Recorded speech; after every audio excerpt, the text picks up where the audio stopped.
வணக்கம், நான் உங்க friend Jaya Srinivasan. Welcome to veggies recipe. இப்ப சக்கரவள்ளி கிழங்கு சீசன் ஃப்ரெஷ்ஷா எங்க பார்த்தாலும் தாராளமா கிடைச்சிட்டு இருக்கு. எப்பயும் சக்கரவள்ளி கிழங்கு அப்படின்னா நம்ம வேக வச்சு சாப்பிடுவோம், இல்லைன்னா வத்த குழம்பு, உருளைக்கிழங்கு பொடி மாஸ் மாதிரி இதையும் பொடி மாஸ் பண்ணிலாம் சாப்பிடுவோம். ஆனா இன்னைக்கு டிஃபரெண்டா குழந்தைல இருந்து பெரியவா வரைக்கும் எல்லாருக்குமே பிடிச்ச மாதிரி ஒரு பேன் கேக் பண்ண போறோம். பாருங்க, அழகா கோல்டன் கலர்ல சுத்தி கிறிஸ்பியா, சென்டர்ல எல்லாம் நல்லா சாஃப்டா ஃபர்ஸ்ட் கிளாஸா வந்திருக்கு. ஸ்வீட் அடை அப்படின்னு கூட நம்ம சொல்லலாம். இது மார்னிங் பிரேக்ஃபாஸ்ட்டுக்கு, ஒருவேளை பிரஞ்ச் முடிச்சதுக்கு அப்புறம் சாயங்காலம் பசிக்கும் இல்லையா, அப்ப ஏதாவது சாப்பிடும் போல தோணுமே, அந்த மாதிரி நேரத்துல சாப்பிடுறதுக்கு, குழந்தைகளுக்கு லஞ்ச் பாக்ஸ்க்கு கொடுக்கறதுக்கு எல்லாத்துக்குமே ரொம்ப யூஸ்ஃபுல்லா இருக்கும். நல்ல மைல்டான ஸ்வீட்டா இருக்கும், அதனால குழந்தைகளுக்கு ரொம்ப பிடிக்கும். எவ்வளவு நேரமா இருந்தாலும் சாஃப்டாவே இருக்கனால லஞ்ச் பாக்ஸ் கொடுக்கறதுக்கும் ரொம்ப ஆப்டா இருக்கும். டேஸ்டும் அட்டகாசமா இருக்கும்.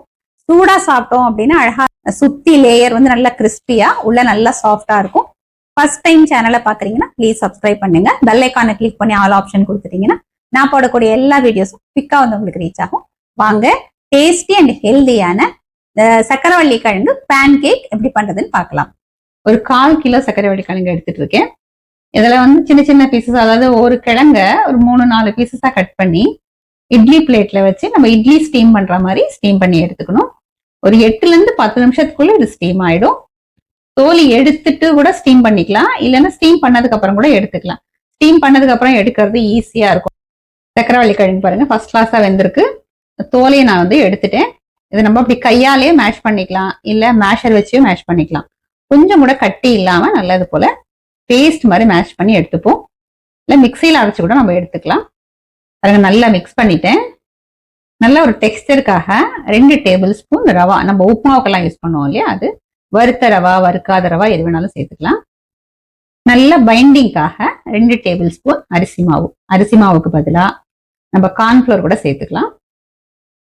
2 டேபிள் ஸ்பூன் நாட்டு சர்க்கரை, 1/2 டீஸ்பூன் ஏலக்காய் பொடி, 2 டேபிள் ஸ்பூன் தேங்காய் துருவல், 1 பிஞ்சு சால்ட்.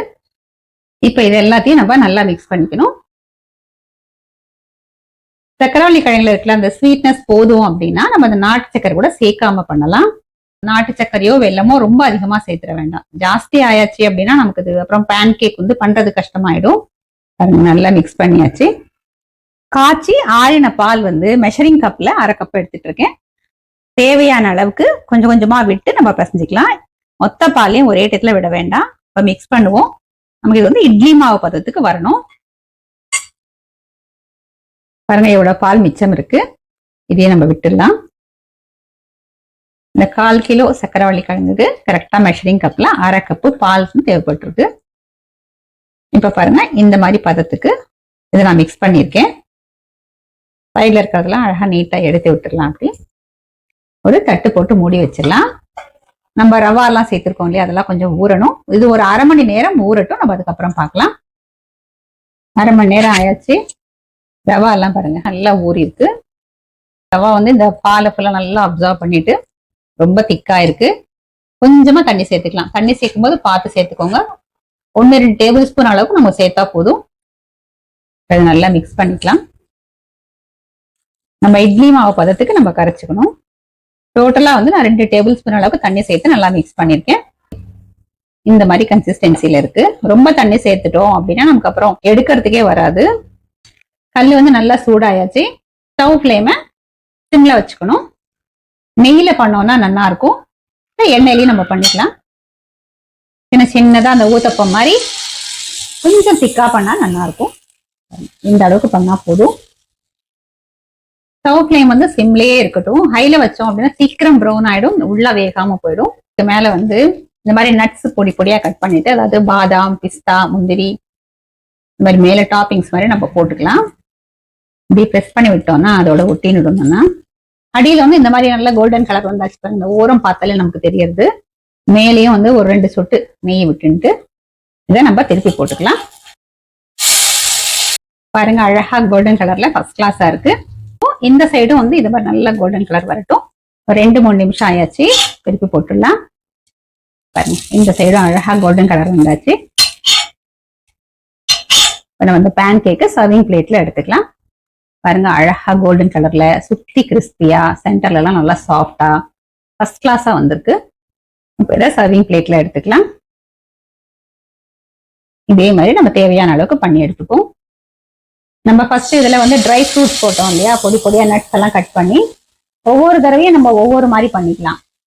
இதுல வந்து வெள்ளை எள்ளு, கருப்பு எள்ளு கொஞ்சமா போட்டுட்டோம்னா அதுவும் நல்லா இருக்கும்.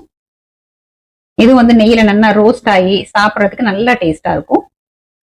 சுத்தி அழகா கோல்டன் கலர் வந்தாச்சு இல்லையா, இப்ப நம்ம திருப்பி போட்டுக்கலாம். லேசா அப்படி ப்ரெஸ் பண்ணி விட்டுருவோம். திருப்பி போட்டதுக்கு அப்புறம் அடியில நம்ம எள்ளு சேர்த்திருக்கோம் இல்லையா, அதுவும் நல்லா பொரிஞ்சு நல்லா டேஸ்டா இருக்கும். இந்த சைடு ரோஸ்ட் ஆயிருக்கான்னு பார்க்கலாம்.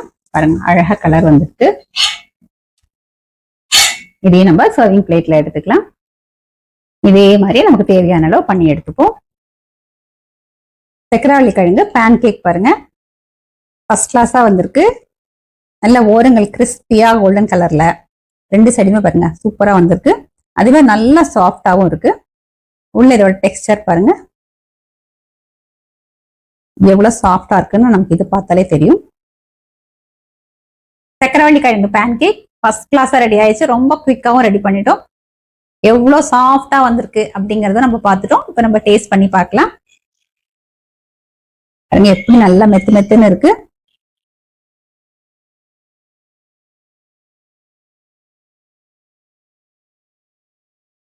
பிரமாதமா இருக்கு.